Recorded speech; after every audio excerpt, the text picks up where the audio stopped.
Bonjour à tous, on se retrouve dans une nouvelle vidéo YouTube où je viens te présenter le petit Lenormand enchanté de Stéphanie Gras, édité chez Arcana Sacra, que tu retrouveras pour seulement 22 €.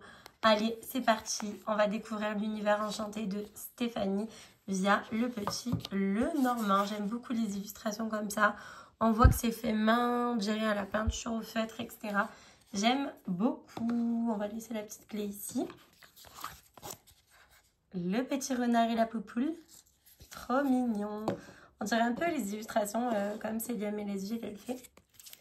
Nous avons le petit livret. Alors, c'est parti. Nous avons le sommaire.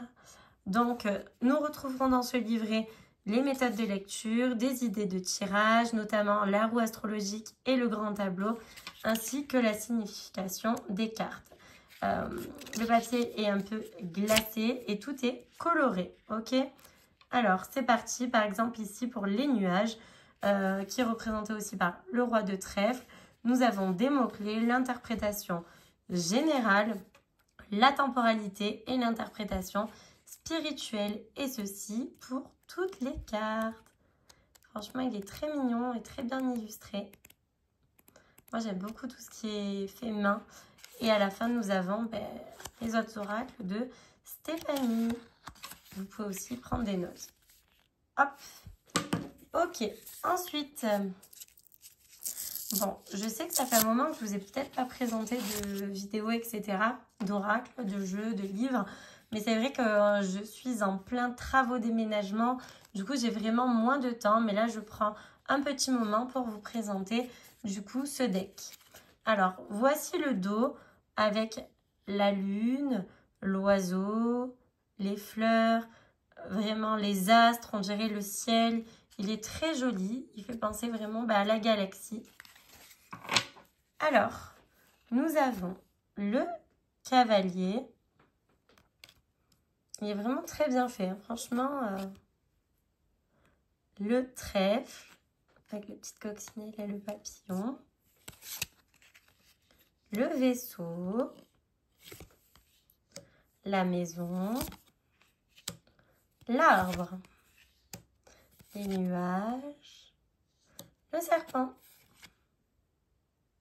Le cercueil. Le bouquet.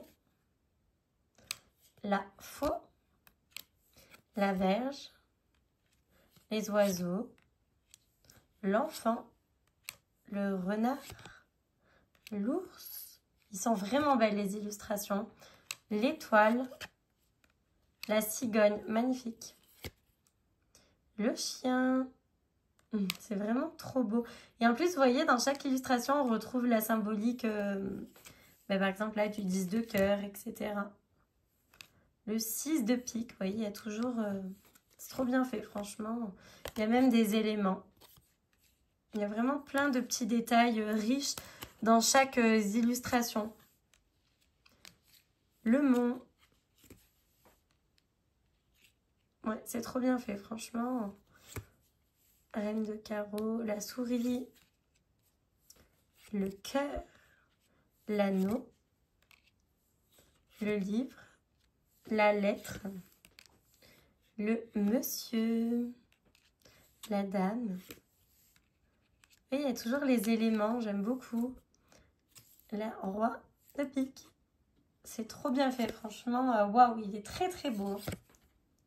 La lune est magnifique. La clé, je l'adore, c'est ce que je vous disais tout à l'heure. Les poissons, l'encre et la croix. Ok. Alors, ce que je vous propose, tac, tac, tac, on va voir ensemble, je vais remuer les cartes. On va en choisir deux. La première, on va aller lire l'interprétation générale.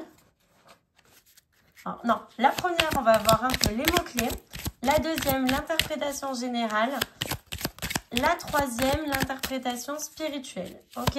Allez, c'est parti. Alors, hop, pour les mots-clés. Et en même temps, ça fait une petite guidance aussi, ça transmet un message. Hein. L'interprétation générale et ici l'interprétation spirituelle. Alors, c'est parti.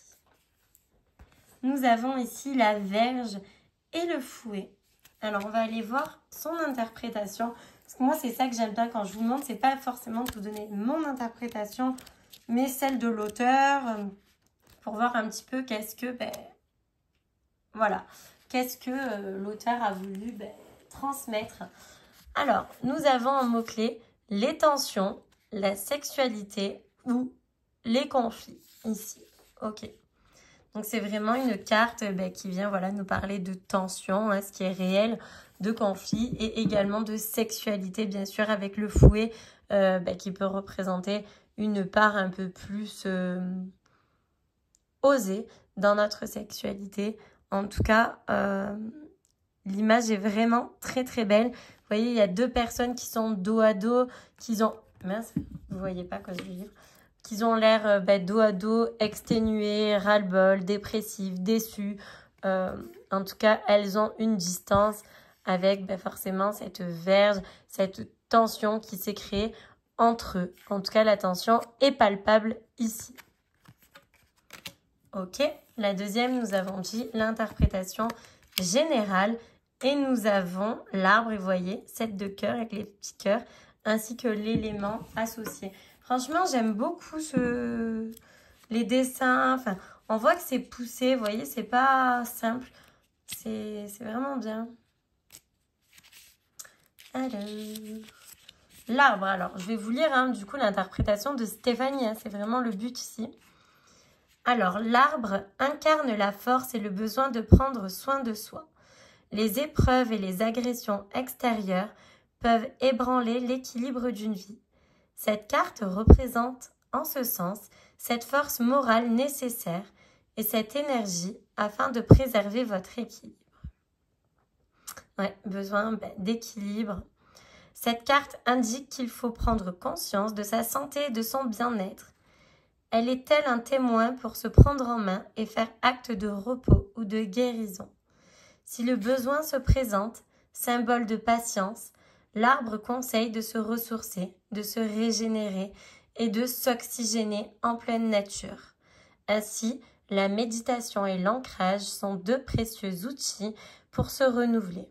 Cette carte représente également l'importance de trouver ses racines en contemplant son histoire familiale.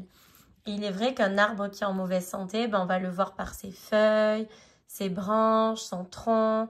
Nous, c'est un petit peu pareil. C'est important de s'analyser, de voir par rapport à notre corps physique si on a un mal-être, mais pas que. Aussi, à l'intérieur, est-ce qu'on manque d'eau, entre guillemets. L'eau, ça peut être notre énergie, nos besoins vitaux, etc. Donc, l'interprétation est très, très bien. J'aime beaucoup, en tout cas.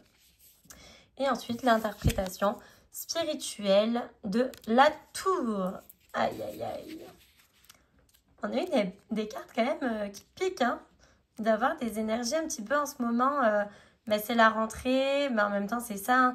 L'automne arrive, les feuilles de l'arbre finalement vont tomber. On a besoin de se ressourcer, de préparer son hiver. On est souvent fatigué. C'est une période d'ailleurs où on a besoin de prendre des vitamines, etc.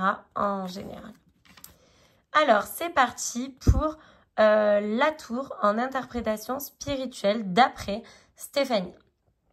Le repli sur vous-même et l'isolement peuvent vous conduire à une suffocation intérieure. Si vos états d'âme continuent de vous ronger comme cela, la peur du vide et l'impression de ne plus voir le bout du tunnel peuvent vous déstabiliser dans vos forces intérieures. De quoi avez-vous peur? Il est temps d'apprendre sur vous et d'accepter de voir ce qui est au-delà des apparences. Il s'agit bien d'une invitation à ouvrir votre esprit en parvenant à saisir vos besoins profonds. Il est temps de vous offrir la liberté et le respect. Ok. D'accord.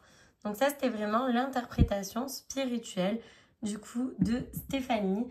J'espère qu'un des messages, du coup, vous parlera via cette petite revue rapide et efficace. En tout cas, j'aime beaucoup les couleurs. Les ciels sont vraiment très beaux, faits à l'aquarelle, etc. Enfin, vraiment, on voit que c'est des dessins faits main, pas juste à l'ordinateur. Enfin, et ça, j'aime beaucoup, ça change. C'est vraiment original et rare de nos jours. avec les illustrations très modernisées. Enfin voilà, là j'aime vraiment beaucoup le fait que ce soit fait à la main. J'aime vraiment beaucoup cette illustration ainsi que celle-ci. Voilà les coups de cœur. En tout cas, je ne sais pas si ce jeu vous tente ou s'il vous parlera. N'hésitez pas à aller checker directement, soit sur le site de chez Arcana Sacra, ou vous pouvez le retrouver aussi dans vos librairies, probablement comme Cultura, ainsi que Amazon. Ce que j'ai oublié de dire, c'est que c'est un jeu, il me semble, qui sort le 9 septembre, donc très prochainement. Voilà, belle journée et à bientôt pour une prochaine vidéo.